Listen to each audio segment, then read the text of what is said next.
Welcome back to the podcast and to another Chelsea first team match reaction as Callum McFarlane's Blues make it a three-peat. 3 consecutive seasons we have beaten Tottenham home and away in the league, and those 6 points are looking incredibly crucial in Chelsea's lead up, in Chelsea's fight for a European space. 6 points that make up over 10% of our entire Premier League points total this season. 6 points that should, if Tottenham go down this season, those 6 points will be sorely missed next year. But we are going to get straight into it. We are going to talk main performers, main talking points, and what this might mean for Xabi Alonso's impending introduction. Make sure to like and subscribe to the channel for all of the latest and greatest Chelsea content. We're going to be very active, even though the season is now winding down. We're going to be very active over the summer, talking transfers, what Xabi Alonso's appointment might mean, and of course covering the World Cup. But we'll get straight into it. And as I said, yesterday was arguably the first of 2 auditions for the new manager. I don't think the Chelsea players would have been aware on Saturday that Xabi Alonso was about to be announced. Maybe they were. Either way, I think they gave a fairly good account of themselves on Saturday. We weren't too far off a great performance on Saturday. Obviously, little bit left lacking, little bit left to desire moving forward. But on the whole, I think the team did very, very well on Saturday. And again, last night, I think although Tottenham, I'd be hard-pressed to call them a top 6 side. I'd be hard-pressed to say that they are in the same category these days as your Man United, Liverpool, City, Arsenal. But you know what? They're still a good team on their day, and they're still a team that has players that is going to cause Chelsea problems. As we saw at multiple points, particularly in that first half, it did seem a little bit rocky. Even before Enzo Fernandez got that goal, it did seem like it could have become a basketball match at some point, very end to end. But I think Chelsea, on the whole, did very well. I think out of those 11 players, if we are going to say it as an audition, out of those 11 players, I'd say 7 or 8 at least passed. I'd say there was only a few that I weren't impressed with, or a couple, should I say, I weren't impressed with. But let's start off with a player that I think was incredibly good, and I think has been incredibly impressive in 2026. That is Jorel Hato. I think last night had one of his best games in the Premier League so far. I think he's a player that, while I saw why we had signed him, and I think in the summer I said he was probably the most important signing, or was going to be the signing that was most overlooked. In terms of the player that we got for the money that we spent, you know, on paper, it looks fantastic. He's a player with more experience than his age would suggest. He's been the captain of Ajax. He's been called up to the Netherlands international team, and he is showing that maturity. In these last few performances, I think people, on the whole, have seen him more of a centre-back than a left-back, but I think he has shown his ability to do left-back, left centre-back, out-and-out centre-back. He moves well in midfield when he's doing the inverted role. I'm not quite sure under Xabi Alonso, and we'll speak about this far more in the summer, I'm not sure whether he would see him more of as a left centre-back than a left wing-back. I am inclined to think that he would be, including him in the back 3 rather than those flying wing-backs that he does like to use. I think Marc Cucurella is, by far more suited to that position. It remains to be seen whether Marc Cucurella will still be at the club in September, whether, he will leave this summer. There is no shortage of suitors. Anybody that wants Marc Cucurella is going to have to fork up a lot of money, minimum 80 million. I don't see that happening this summer, but, never say never. It is really good, however, that Chelsea do have a player of Jorel Hato's calibre who may not be able to fill his boots, may not be at the same level, may not be as good as Cucurella, as an out-and-out left-back, but he's certainly showed a lot of promise, a lot of signs in these last 6 months. I think coming in, it was always going to be difficult with the situation at the back that Chelsea have had, chopping and changing centre-halves, never really nailing down a preferred centre-back pairing. It was always going to be difficult for him. And he is a player that's really, really impressed me in the last couple of months. And again, last night, some really crucial interceptions, crucial defensive actions. He is a player that has really, really stepped up, I think, in the last 5 or so months. And another player who I think has been absolutely fantastic this season, but has again stepped it up in the last few weeks, Enzo Fernandez.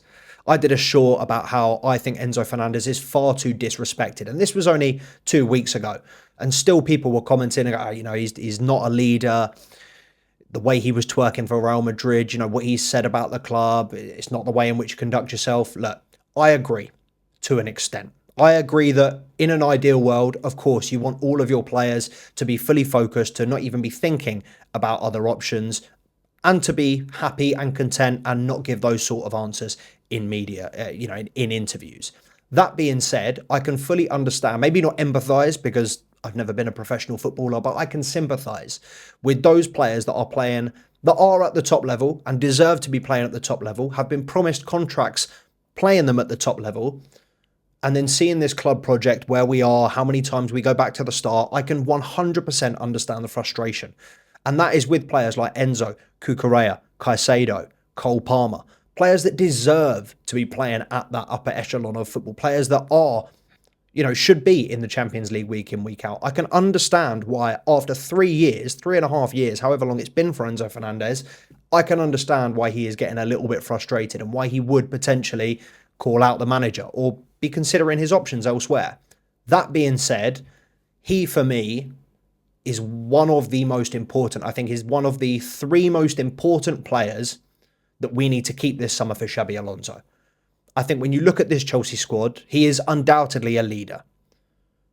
Regardless of the way in which he carries himself off the pitch. On the pitch, he is a leader. I'd say probably the most authoritative figure in this Chelsea side, even more so than Reece James, who, although he's the captain, we know Reece James can be a little bit diminutive. We all know that his presence on the pitch speaks for itself. His quality, his ability speaks for itself. But in terms of being that leader, that motivator, someone to really light a fire under the rest of the players, I do feel like Enzo edges him in a lot of the margins, in a lot of the boxes that you've got to tick as a captain.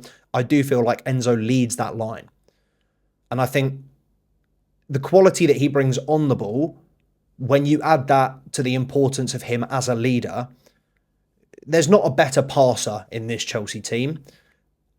And looking at the side now, I think there's only 2 or 3 better finishers. I think Cole Palmer, easily a better finisher. João Pedro, of course, our top scorer this season, could say that he's a better finisher. Aside from that, I mean, maybe Esteval. But again, he's young.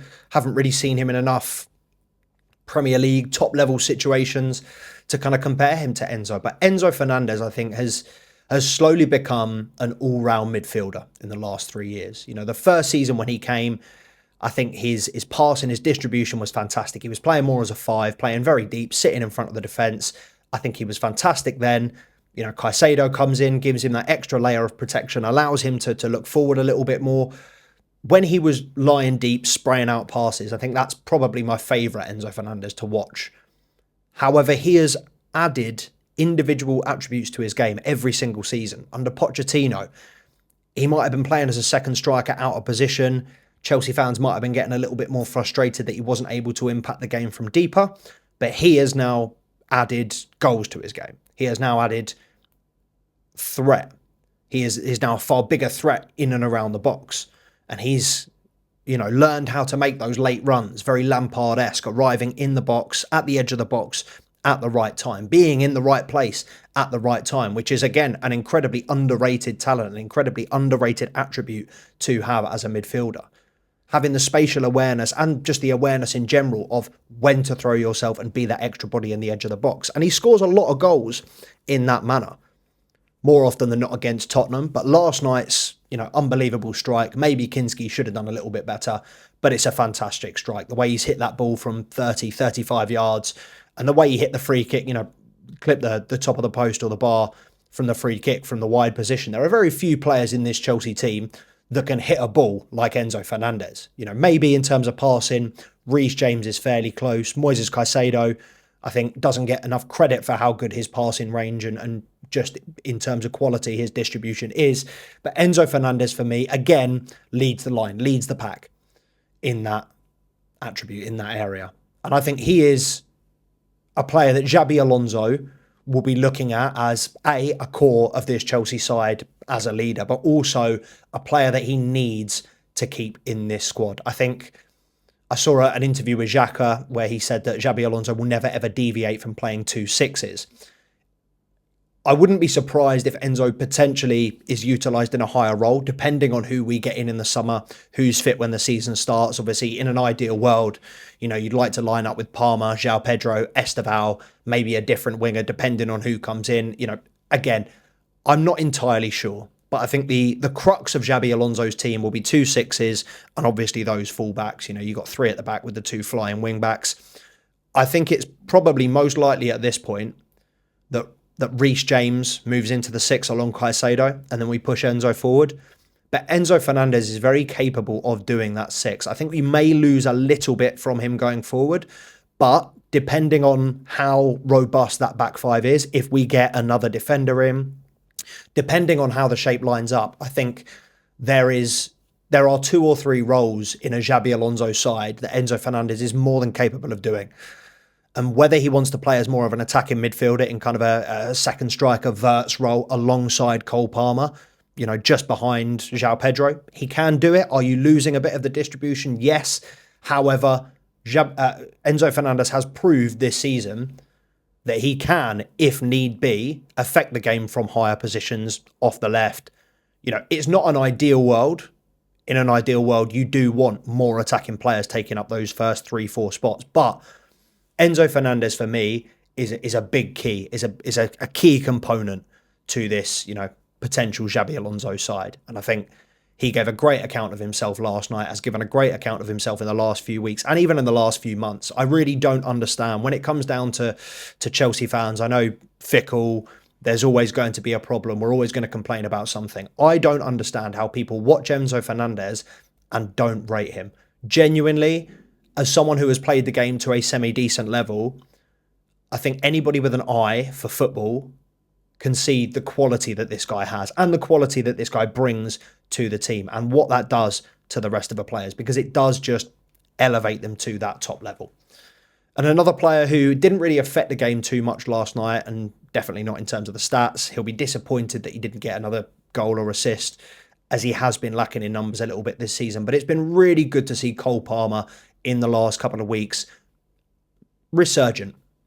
I think that's fair to say. I think he's struggled this season with injuries and he's shown glimpses of, you know, coming back, but it's always been kind of a one step forward, two back, whereas he gets on, has a good 90 minutes and then, you know, he's rested for a couple of games or he's injured, out the squad for whatever reason.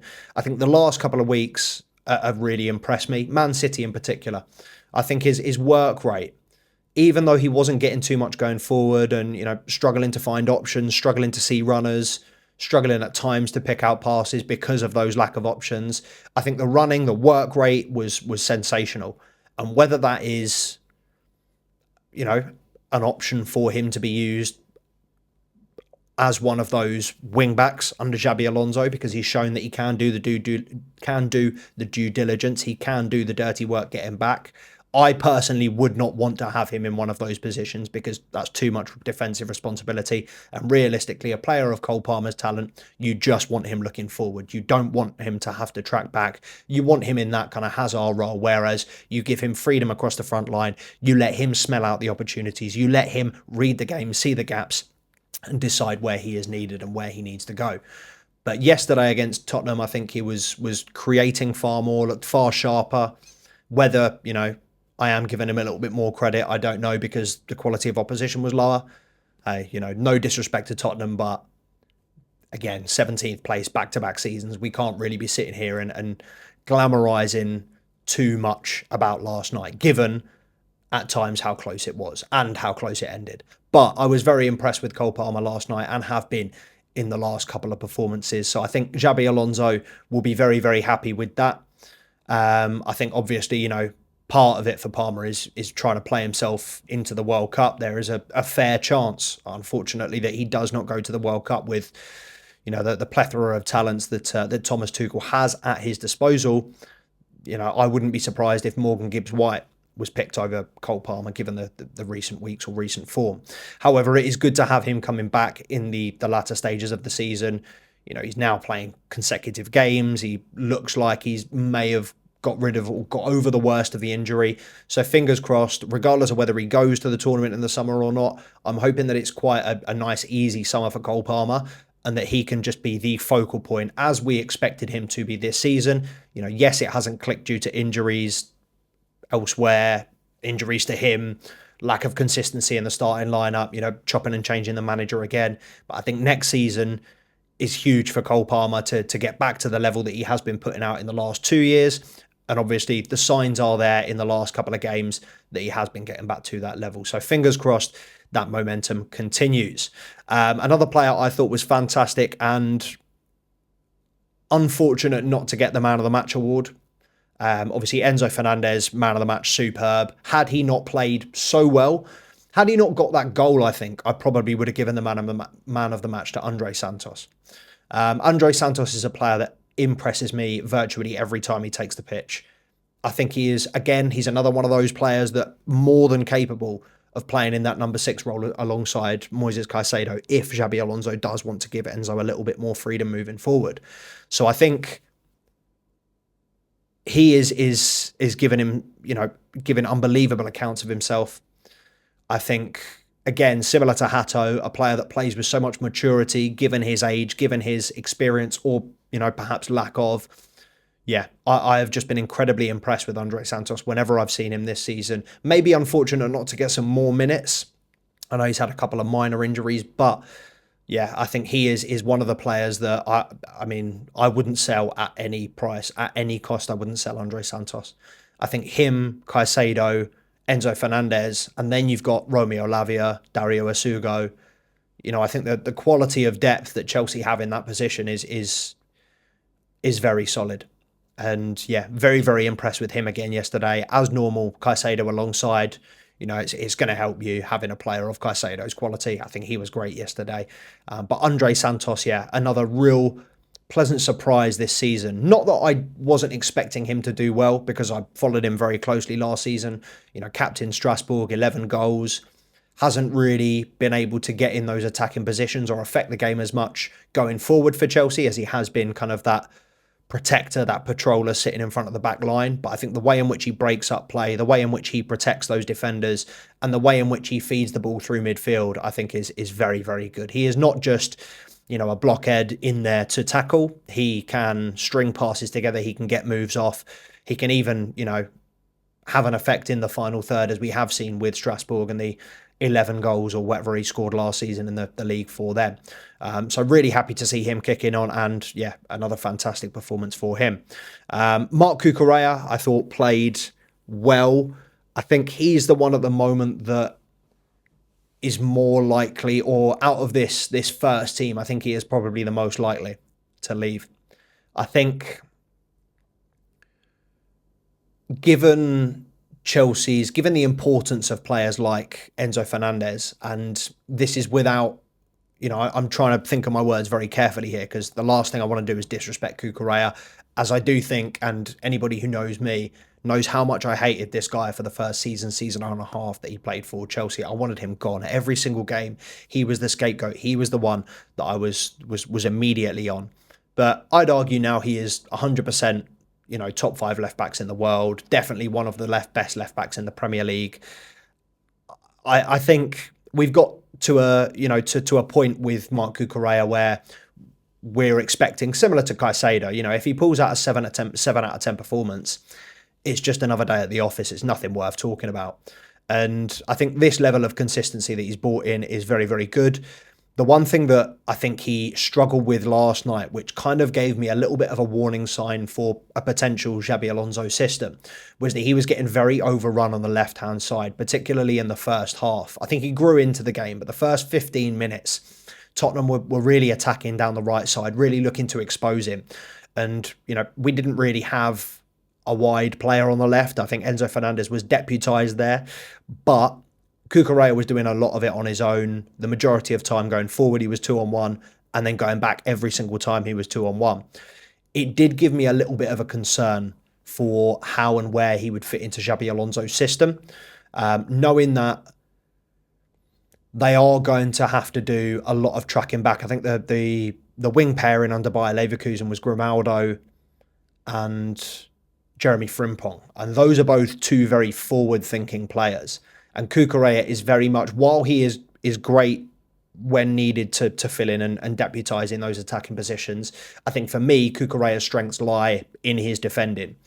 And that is where there may be a little bit of a disconnect between what we have and what is needed.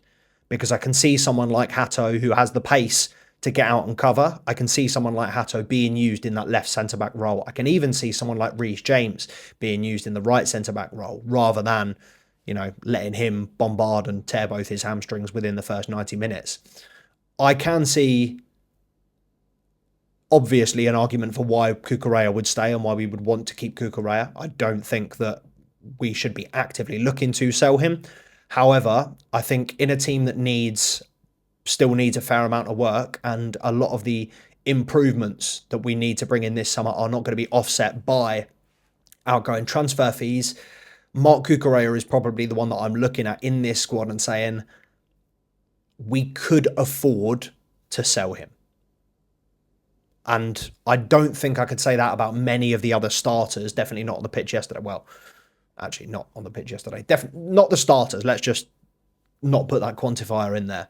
But I think Marc Cucurella for me is probably, one of those on the list of, look, I'm not pushing to sell him, but it wouldn't break my heart if he were to leave. And transitioning there nicely, there were a couple of other solid performances. I think Josh Achimpong dealt with Matisse Tell very, very well in the first half. Pedro Neto, although I think he struggled in the first half, he looked a bit more like his normal self after a tough couple of months for him. Wes Fofana did all right. I think it was his best performance in a while, but I think that sounds better than it is because Wes Fofana has been very, very poor of late. And Sanchez, look, I still don't think Sanchez is good enough to be the number one goalkeeper. He still makes too many mistakes. He still does not fill me with confidence. And I think that does still seep into the defence. I think there is still issues, and I don't think he will, while he has the ability to make top class saves, I don't think he will ever be a top class goalkeeper. That being said, I'm not sure Penders is better. We won't know until we see him in the Premier League. It's going to be interesting. It's going to be interesting next season, whether Chelsea go back in for someone like Magnan, whether we look at someone a little bit more expensive like Diogo Costa. I don't know, but every year it seems like the goalkeeping options just run out. I feel like less good quality goalkeepers are coming through, and there's been a lot of talks about, Roofs from Sunderland, who I like. I think he's a good player. Again, is he a top team player? Is he a top 4 player? Is he a Champions League player? I'm not sure. I think he's definitely one of the better goalkeepers in the Premier League this season. But again, on that metric, it's been a bit tough. The Premier League has been god-awful this year. Performances have been down from virtually every team. So, yeah, it will be interesting to see what happens with the number 1 position this summer. And also very, very interesting to see what happens with the number 9 position. Now, I don't want to be negative on this match reaction, particularly because we obviously won and we've put ourselves in good stead for the final game. Everyone that knows me, everyone that follows this channel knows I am a tier 1 Garnacho hater. So what I'm about to say should not be taken lightly. Liam Delap's the worst player we've ever had. He needs to rip up his contract and go and play in the WWE. What he was thinking for that elbow on Spence. I mean, he was getting fried all game by Danso. And Danso locked him up and took the piss, really. Van der Ven, he had the better of him once. After that, you've got to go at him again. He didn't do it. His touch is horrible. I think there was 1 or 2 periods of hold-up play where he actually managed to maintain control of the ball or bring somebody else in. But apart from that, I mean, threat in the box, 0. Threat outside the box, 0. Touch, non-existent. Quality, non-existent. Look, I think probably Liam Delap feels the same as us in terms of I can't wait for his season to be over and I can't wait to never see him in a Chelsea shirt again because he is top of my list for needs to go this summer. Him and Garnacho might be tied for top of my list of needs to go, but he has surpassed him. And it takes a lot for me to say that. It really, I struggled because I'm a massive hater and I love to hate Garnacho, but Liam Delap unearthed something in me last night that even Garnacho hasn't given, like a level of, is this guy serious? Is this guy actually real? That even I haven't been able to get to that level with Garnacho this season. But that being said, I mean, look, I think he's the only player that failed the audition last night. I think if we are seeing these two games as auditions, I don't think he even gets a call back for Sunday. Sunderland last game of the season, whether João Pedro is fit or not, I wouldn't be playing the lap. I'd give Shin Mayuka the nod. And obviously, great to see, Callum McFarlane, under 21 boss. Great to see him including Shamira Mayuka, Jesse Derry, and Ryan Kavuma McQueen, all Cobham Academy graduates, on the bench. Shin Mayuka was the only one to get minutes, came on in the 89th minute. So good for him to get some more Premier League experience. And given that number 9 conversation, I think it would be good for him to get some more minutes at the weekend. If Callum McFarlane can kind of give Xabi Alonso another option, or at least let him know that there is another option available, I think it's curtains for Mark Gue, it's curtains for Liam Delap, curtains for David Washington. I think Shin Mayuka is definitely deserves an opportunity, and while I wouldn't be surprised if he gets a loan move, a top loan move, maybe in the Championship next season, or maybe League One. Who knows? We'll see. I think it would be great for him to get some minutes in pre-season under Xabi Alonso. So whether it's in the on the Hong Kong tour, whether it's in the other pre-season friendlies that will include some of the youngsters, I think there's one against Boreham Wood that's already been scheduled. It would be good for him to get some more first team minutes and to get some action under Xabi Alonso. Because, he's another player with a big future ahead of him. Really pleased for him to get some more minutes. Hopefully he can get more of the same against Sunderland. Fairly positive game, fairly positive result. Obviously, we are just ignoring the fact that the Premier League is now done and dusted.